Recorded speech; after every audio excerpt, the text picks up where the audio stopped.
officer. Hey, don't move. Step away from the car right now. Officer, this is my home. What's going on? I asked you a question. You fit the description, and people like you always think you could talk your way out. I haven't done anything. That's what you all say. Turn around before I make you. I am a federal judge. You will show me a warrant now.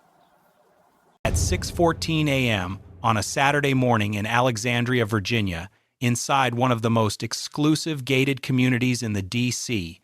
metro area, a black woman stood alone in her driveway loading luggage into the back of a silver Lexus SUV. Her name was Nadine Ashford. She was 54 years old. She had been a United States federal judge for 11 years, appointed by the president, confirmed by the Senate, and assigned to a bench where she had handled hundreds of cases involving constitutional law, civil rights, and federal criminal matters. That morning, she wore no robe and carried no gavel. She was dressed in a casual travel outfit, yoga pants, a zip-up jacket, and reading glasses pushed up on her head. She was heading to Dulles International Airport to catch a 9:15 flight to Chicago for a federal judicial conference where she was scheduled to deliver the keynote address on the future of due process in immigration law. Her carry-on sat on the curb. A garment bag hung from the rear door handle. A travel mug of coffee rested on the roof of the car. Everything about the scene was ordinary, a woman leaving her home on a quiet weekend morning. But what happened in the next 11 minutes would trigger a federal investigation, destroy careers inside one of the most powerful law enforcement agencies in the country, and send shockwaves from a suburban driveway all the way to the halls of Congress.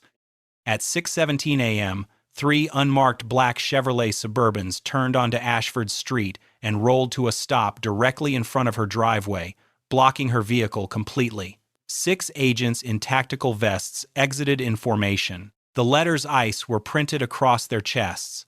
The lead agent was Craig Delano, 43 years old, a supervisory detention and deportation officer with 16 years in federal law enforcement. He had a reputation inside his field office for running aggressive operations, for pushing boundaries that other supervisors walked carefully around, and for a pattern of complaints from communities of color that had been quietly filed and never acted upon. He approached Ashford with his hand resting on his sidearm, his posture wide, his jaw set. "You, stop what you're doing. Step away from the vehicle." Ashford turned slowly, both hands visible, one still holding a folded jacket. She looked at the agents, then at Delano. "Can I help you?" Delano didn't answer the question. "You match the description of a person of interest in an active immigration enforcement operation. I need to see identification. Now." Ashford set the jacket on the bumper. Her voice was calm, measured, the tone of someone who had spent over a decade controlling courtrooms. "I'm Judge Nadine Ashford. I'm a federal judge with the United States District Court. This is my home."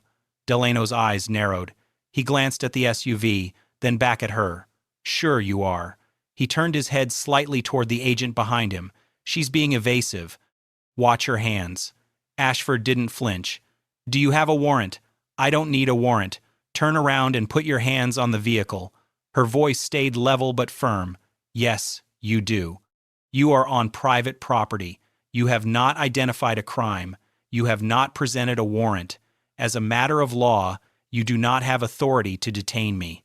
Delano stepped closer, close enough that his vest nearly touched her shoulder. "I don't answer to you. Turn around. Now." Ashford held his gaze. "I'm asking you one more time. Do you have a warrant?" Delano said nothing.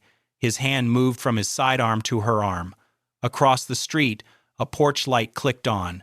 A curtain moved in a second-floor window. An older man in a bathrobe stepped outside and stood motionless on his front lawn, phone already raised. Neighbors were watching, and someone had already pressed record. Agent Tara Schofield, 31, second in command on the team, and 7 years into a career she had built by never questioning the lead agent on any operation, moved silently behind Ashford. She positioned herself at the judge's left shoulder, cutting off any path of retreat, her hands already reaching forward. Delano grabbed Ashford's right arm and spun her body toward the SUV. The motion was fast and violent. Ashford's shoulder struck the side mirror with a dull crack that echoed across the quiet street. Her coffee mug slid off the roof and shattered on the driveway. She didn't scream. She didn't swing. She planted her feet and said clearly, loud enough for every agent and every neighbor now stepping outside to hear, "I am a federal judge. You are making a serious mistake." Delano's voice came back hard. "Stop resisting." She was not resisting. Her hands were open. Her body was still. Schofield grabbed her left arm and wrenched it behind her back. Together they forced her forward, pressing her chest against the hood of her own vehicle, the metal still cold from the morning air. Delano snapped the cuffs on, ratcheting them tighter than necessary. Ashford's cheek pressed against the paint. Her glasses fell from her head and landed on the concrete. From across the street, a voice cut through the scene like a blade. "That's Judge Ashford." "What the hell are you doing?" The man crossing the lawn was Colonel Eldon Pratt, 68 years old, retired United States Air Force, 30 years of service, a man who had commanded squadrons overseas, and now lived 3 houses down from a woman he had known for nearly a decade. He moved fast for his age, bathrobe open, slippers on wet grass, finger pointed directly at Delano. Delano turned. "Sir, get back, now, or you will be detained for obstruction of a federal operation." Pratt didn't move. Behind him, through the front window of his home, his wife was already on the phone with 911, her voice shaking as she described what she was watching from her living room. Without a word of explanation, the agents began searching Ashford's vehicle. No consent was given, no warrant was produced, no inventory sheet was started. They opened the rear hatch and pulled out her suitcase, unzipping it on the driveway. They went through her clothes, her toiletry bag, her shoes. They opened her purse and emptied it onto the hood beside her, wallet, keys, lipstick, reading glasses, case, all of it spread out in plain view of the growing crowd. Then they reached the briefcase. It was a leather attaché case with a combination lock, which one of the agents forced open. Inside were sealed federal court documents stamped with case numbers and classification markings, a judicial ID badge from the United States District Court, credentials issued by the Administrative Office of the U.S. Courts bearing her photograph, her name, and her title. Delano picked up the judicial ID and held it in front of his face. He stared at it. The photo matched the woman on the hood. The name matched the name she had given. The seal was authentic. Schofield leaned over his shoulder and read the credentials. The silence that followed lasted only a few seconds, but everyone watching felt it. The air shifted. The truth was sitting in Delano's hand, laminated and embossed with the seal of the federal judiciary. But instead of uncuffing her, instead of stepping back and recognizing the magnitude of what he had done, Delano doubled down. He turned to his team. "Finish the sweep. These could be forged." Ashford, still pressed against the hood of her own car in her own driveway, spoke with a voice that carried the weight of 11 years on the federal bench. "You are now searching sealed federal court documents without authorization. You have committed multiple federal crimes." At the back of the formation, the youngest agent on the team, Kyle Rennick, 28, barely a year out of the academy, stood motionless. His face was pale. He leaned towards Schofield and said quietly, "We need to stop." Schofield didn't look at him. Her jaw tightened. "Shut up." By now, 7 neighbors stood on the street and across lawns in various states of Saturday morning dress. Bathrobes, slippers, coffee cups still in hand. 4 of them had phones raised, recording from different angles. The red lights on their screens blinked steadily. Colonel Pratt had not moved from the edge of the driveway. He stood with his phone pressed to his ear, speaking loudly and deliberately to the 911 dispatcher, making sure his voice carried. "I am reporting an unlawful arrest in progress. Federal agents have detained a sitting United States federal judge in her own driveway. No warrant has been presented. She is in handcuffs. I need local police here immediately." A woman appeared from 3 doors down, walking fast across the wet grass. She was Beverly Osei, 46 years old, a tenured professor of constitutional law at Georgetown University Law Center, a published scholar on Fourth Amendment protections and federal overreach, and a woman who had known Nadine Ashford for 6 years as a neighbor and a friend. She stepped onto the driveway and spoke directly to Delano. Her voice was not loud, but it carried the precision of someone who had argued before appellate courts. I know this woman. She is a sitting Article 3 federal judge appointed under the Constitution of the United States. You are violating 18 U.S.C. 111, which prohibits assault on a federal officer, and 18 U.S.C. 1501, which prohibits obstruction of judicial process. Uncuff her immediately. Delano turned toward her, jaw tight. Ma'am, I'm going to need you to step back. Leave now, or you will be placed under arrest for interference with a federal operation. Osei did not move. Not one step. She held her phone steady at chest level, the camera pointed directly at Delano's face. I'm a constitutional law professor at Georgetown. I'm not leaving. And neither is my camera. Schofield shifted behind Ashford, glancing at the growing number of recordings, the witnesses, the retired colonel, still narrating into his phone. For the first time, something in her posture changed.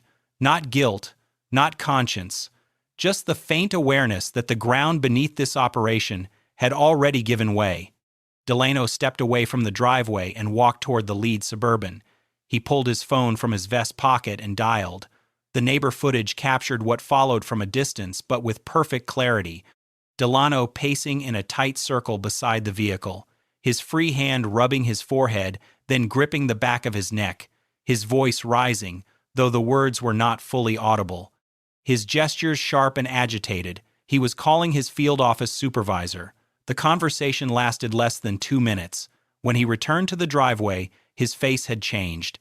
The aggression was still there, buried just beneath the surface, but layered now with something else, something closer to damage control. He walked to Ashford, still pressed against the hood, and unlocked the cuffs without a word of explanation. He didn't apologize. Didn't acknowledge the badges, the credentials, the sealed court documents now scattered across the trunk of her car. He stepped back and said flatly, "There's been a mix-up." "You're free to go." Ashford straightened slowly. She rolled her shoulders, wincing as the left one moved. The bruise from the side mirror was already darkening beneath her jacket. She looked down at her wrists. The cuff marks were deep and red, pressed into her skin like brands. Her glasses lay cracked on the concrete. Her suitcase was open on the driveway, clothes spilling out. Her briefcase had been forced open, and sealed federal documents lay fanned across the trunk, exposed to the morning air and every camera still recording. She looked directly at Delano. Her voice was steady, controlled, and unmistakable. This was not a mix-up. This was a choice. Then she reached into her pocket, pulled out her own phone, and began recording. She panned slowly across the scene, the cuffs on the ground, the scattered documents, the 6 agents standing in a loose formation, none of them making eye contact, the 3 black SUVs still blocking her driveway, the neighbors on the street. She narrated as she filmed, her voice carrying the practiced clarity of a woman who understood the power of a record. My name is Judge Nadine Ashford. I am a United States federal judge for the Eastern District of Virginia. Today is Saturday. It is approximately 6:30 a.m. I was detained in handcuffs in my own driveway by agents of Immigration and Customs Enforcement. No warrant was presented. No probable cause existed. I was not told what crime I was suspected of. My vehicle was searched.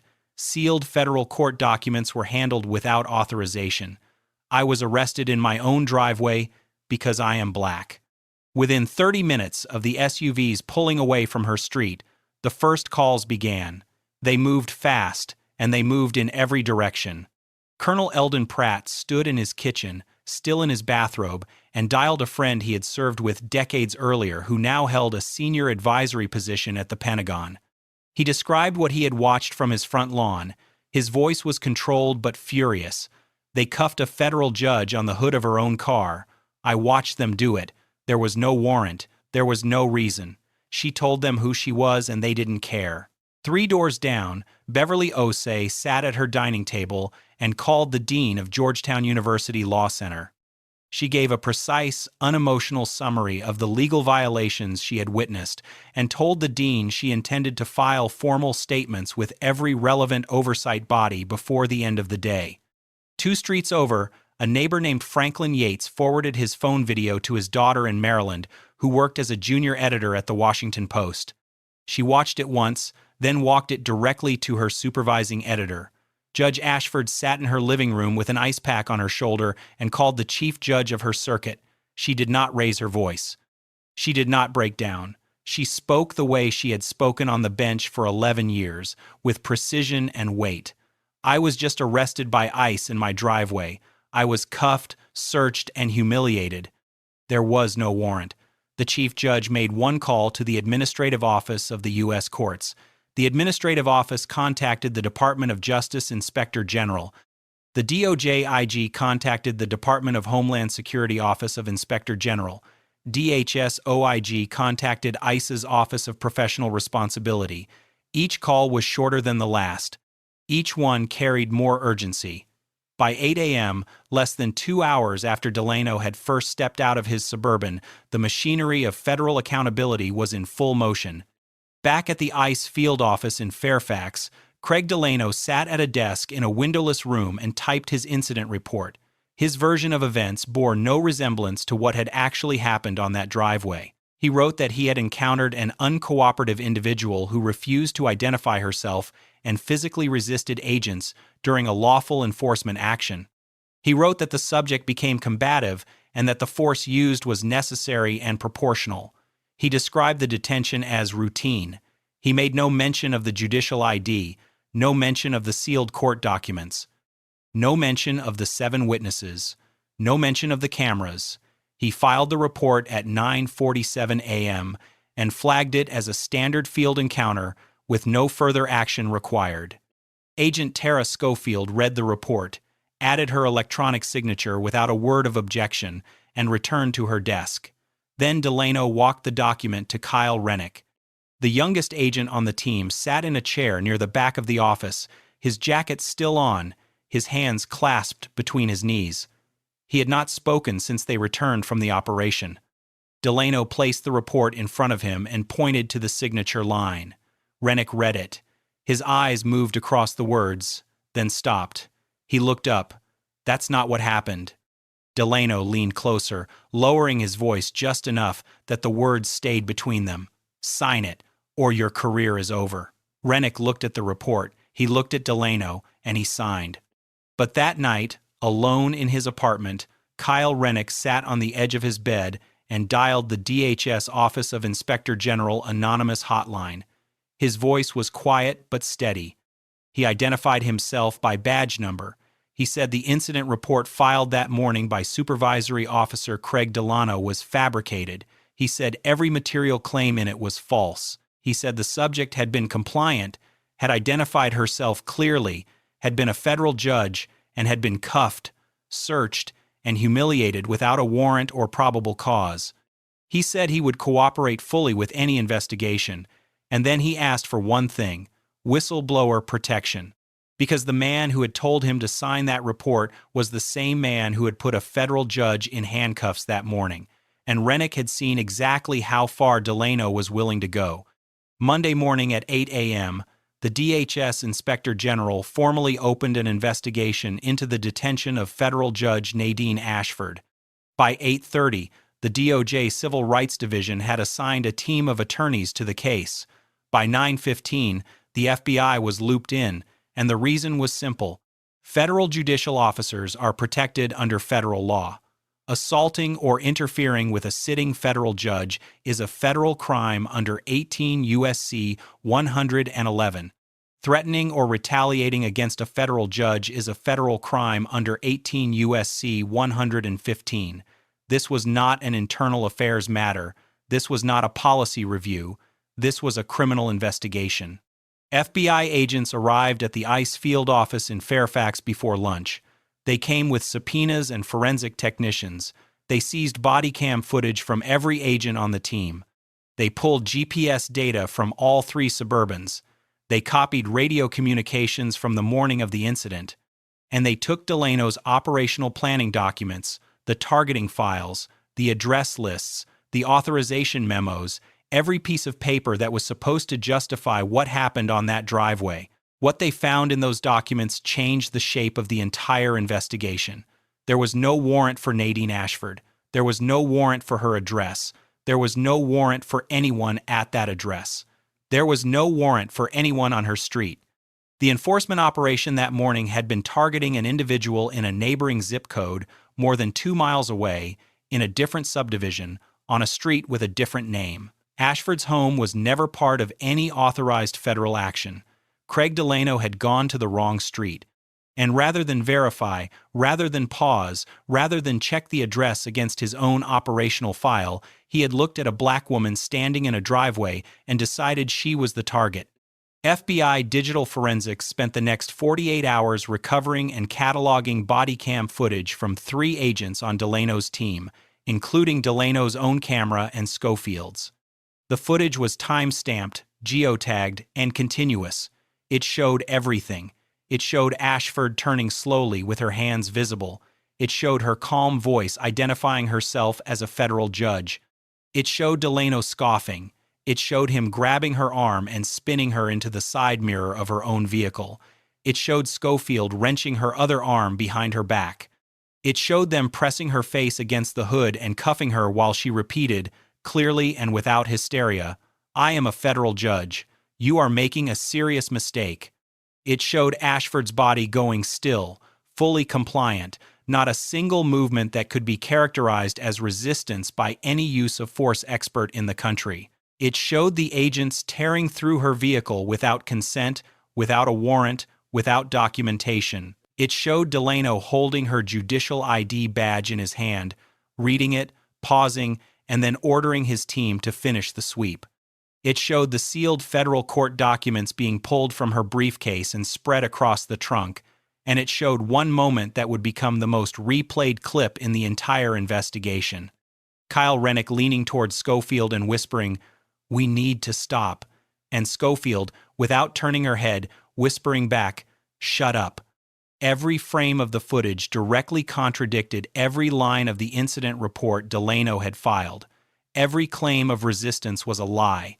Every claim of combative behavior was fabricated. Every justification for force was invented.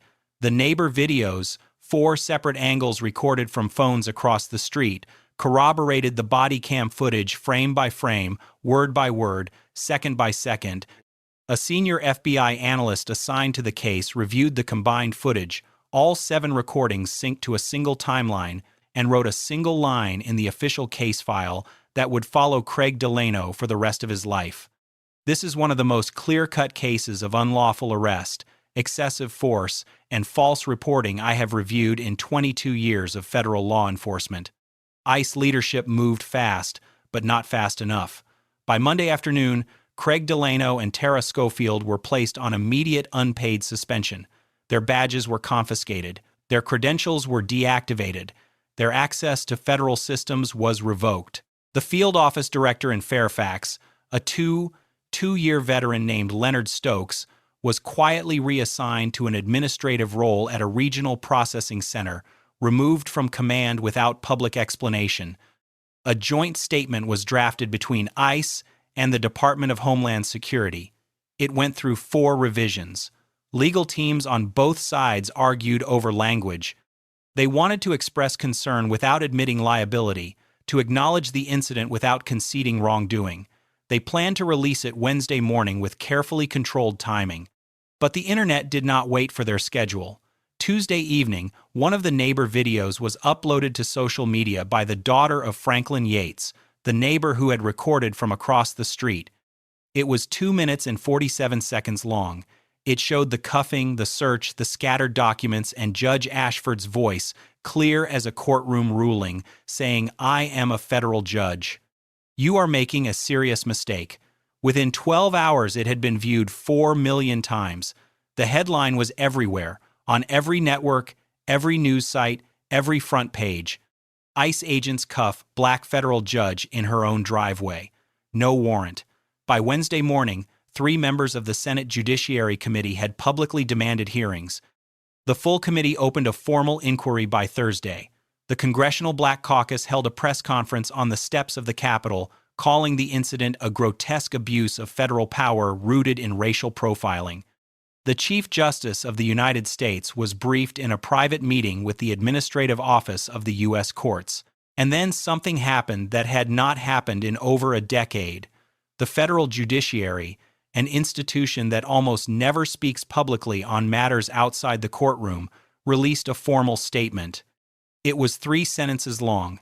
It called the arrest of Judge Ashford an attack on the independence of the federal judiciary and a violation of the constitutional separation of powers. It said the judiciary expected full accountability from every agency and individual involved, and it said the courts would be watching. Those 3 sentences landed like a hammer inside every federal law enforcement agency in the country. 8 weeks later, a federal grand jury in the Eastern District of Virginia returned its indictments. The charges against Craig Delano were devastating in their scope. Deprivation of rights under color of law, 18 U.S.C. 242, for detaining, cuffing, and searching a United States federal judge without a warrant, without probable cause, and without legal authority of any kind. Assault on a federal officer under 18 U.S.C. 111 for the physical force used against a sitting Article 3 judge, the grab, the spin into the side mirror, the compression against the hood, the cuffing, falsifying federal records under 18 U.S.C. 1001 for filing an incident report that was fabricated from the first word to the last, claiming resistance that never occurred, claiming combative behavior that every camera on the scene disproved, and conspiracy to obstruct justice under 18 U.S.C. 1512 for pressuring a subordinate agent to co-sign a false report and for attempting to construct a fraudulent official record designed to conceal the truth of what had happened on that driveway. Tara Schofield was charged with conspiracy, deprivation of rights under color of law, and falsifying federal records. The grand jury found that she had participated in the unlawful detention, had used physical force against a compliant subject, had co-signed a report she knew to be false, and had actively silenced a fellow agent who attempted to intervene.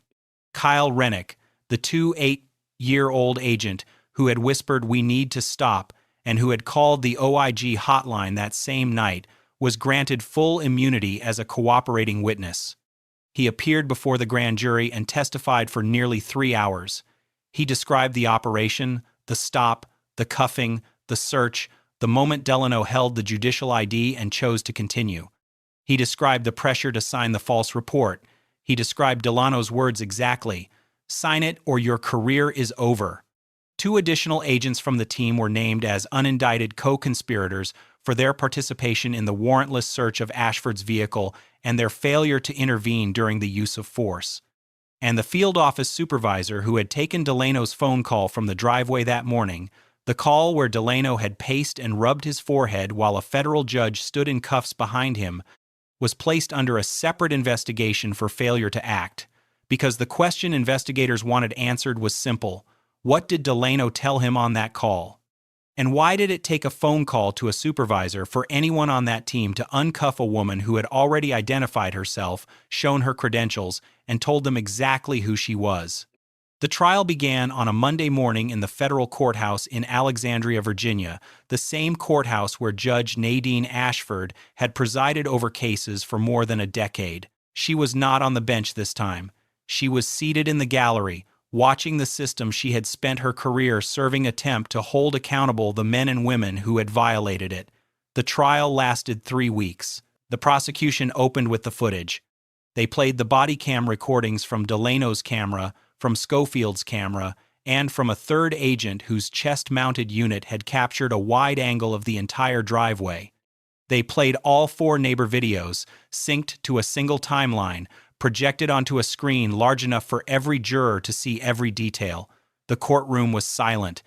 12 jurors watched a federal judge in yoga pants get spun into a side mirror, pressed against the hood of her own car, and cuffed in her own driveway, while calmly identifying herself over and over again. They watched agents tear through her luggage. They watched sealed federal court documents get spread across a trunk. They watched Delano hold her judicial ID in his hand and order his team to keep going. Kyle Rennick took the stand on the fourth day. He described the operation from the inside. He described the moment he realized there was no warrant. He described the look on Ashford's face when the cuffs went on. He described whispering to Schofield that they needed to stop, and her response, "Shut up!" And he described sitting in the field office afterward, reading the incident report Delano had written, knowing every word of it was a lie, and hearing Delano lean in and say, "Sign it or your career is over." His voice broke once during testimony. He paused, took a breath, and continued. Beverly Osei testified as both a legal expert and an eyewitness. She walked the jury through the constitutional violations in clinical detail, then described what she had seen from her neighbor's lawn in language that was anything but clinical.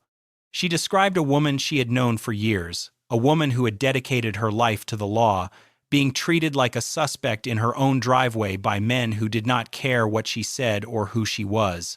Colonel Eldon Pratt, 68, retired Air Force, took the stand in a press suit and spoke in the clipped, precise cadence of a man who had spent 3 decades in military service. He described crossing his street in slippers and a bathrobe. He described shouting at federal agents. He described the moment Delano threatened to detain him for obstruction. And he described the look in Judge Ashford's eyes when her face was pressed against the hood of her car. "I have seen men and women in combat zones," he said. "I have never seen someone maintain that kind of composure under that kind of humiliation." Then Judge Ashford herself took the stand. The courtroom went still. She described the morning in detail.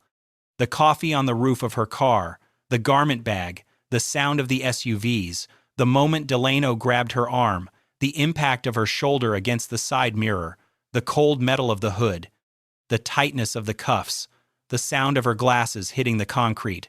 She described the fear, the kind she had never experienced on the bench, the kind that lived in the body, not the mind.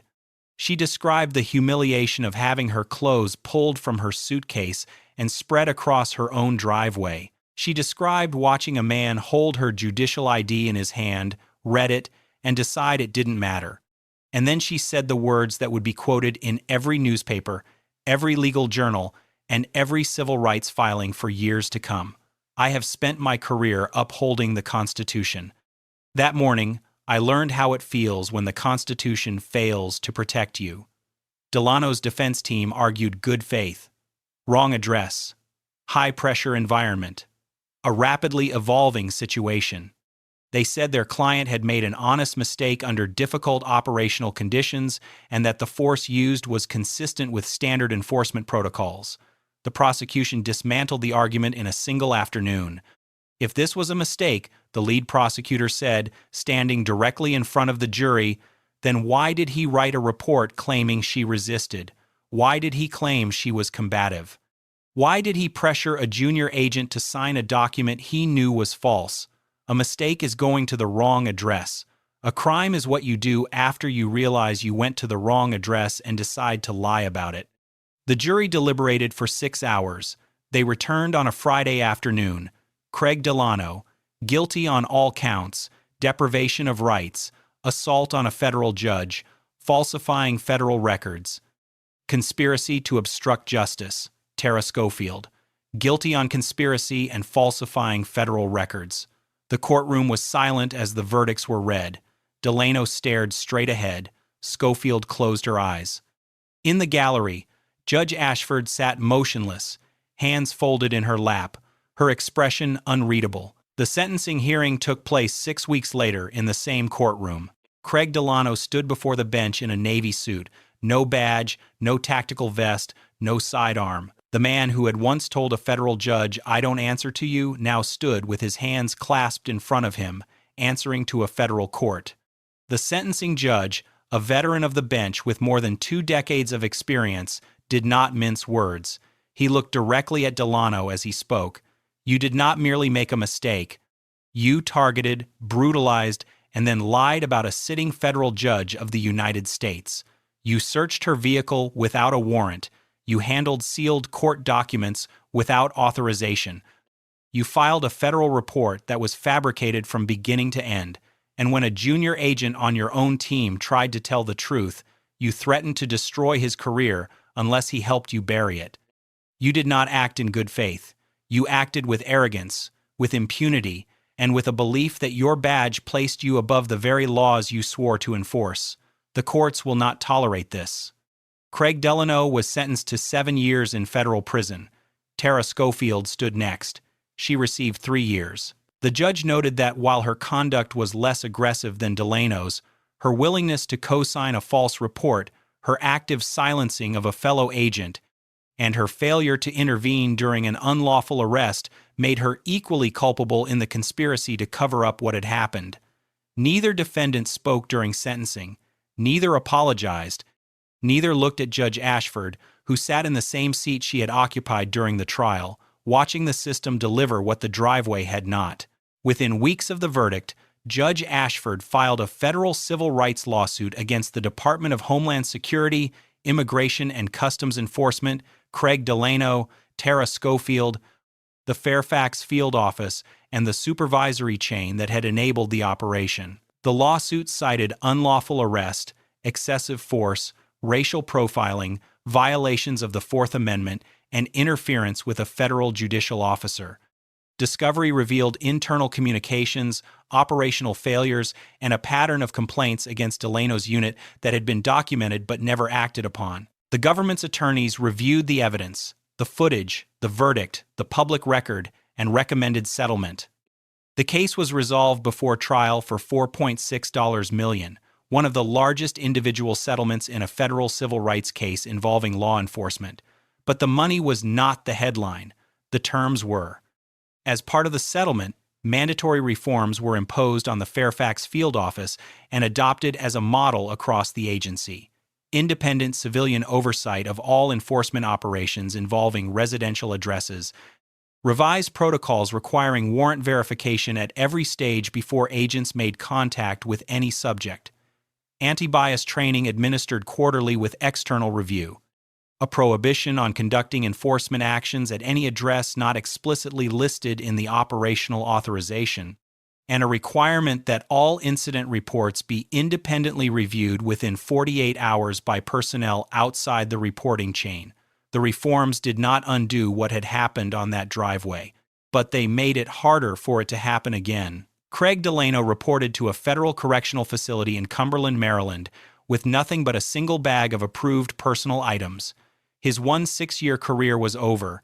His federal pension was forfeited. His name now lived permanently in the Federal Bureau of Prisons inmate database. Tara Schofield was barred from federal employment for life. Her security clearance was revoked. She had spent 7 years building a career by never questioning the person above her. That silence cost her everything. Leonard Stokes, the field office director, retired under pressure without ceremony. 2 supervisors were formally demoted for failing to act on prior complaints against Delano's unit. Kyle Rennick was transferred to a new field office and 6 months later received a formal commendation from the DHS Inspector General for demonstrating integrity under extraordinary pressure. He never spoke publicly about the case. He didn't need to. Judge Nadine Ashford returned to the bench. She declined interviews and book deals, but at a judicial conference 6 months later, she stood at the podium and spoke without notes. The law failed me that morning. But the people did not. My neighbors came outside. A retired colonel crossed the street in his bathrobe. A law professor stood on my driveway and refused to move. A young agent with everything to lose made a phone call that changed the course of this case. She established the Ashford Justice Initiative, funding legal defense for victims of unlawful federal enforcement actions. A training module based on the incident was adopted by DHS, the DOJ, and the Federal Law Enforcement Training Center. It included the full body cam footage, the false report, and Rennick's testimony.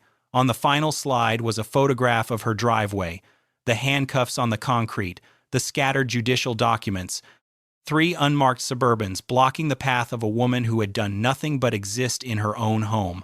Beneath it, in plain black letters, "This is what happens when power operates without accountability." Now, watching footage like this, it can really stick with you, right? Some of these clips stay in your head, especially late at night when you're trying to fall asleep. And speaking of sleep, if you're someone who lies awake at 2 or 3 a.m., mind racing, unable to shut off, I know how frustrating that is. You're exhausted, but your brain just won't stop. And the worst part? The less you sleep, the worse it gets. Your energy crashes. Your mood suffers. Everything feels harder than it should. I struggled with this for years. Tried melatonin, white noise, warm milk, nothing worked long term. Then I found something called the 30-Day Uninterrupted Sleep Reset. It's a science-based program, no pills, no medication, that actually retrains your brain to sleep through the night, 7 to 8 hours, uninterrupted. Over 30 days, it rewires your sleep system. And once you're done, you keep the results. There's a maintenance plan so you don't slip back. Look, if you've tried everything and nothing sticks, this is different. Check the link in the description. Seriously, try it. And I'll catch you in the next story.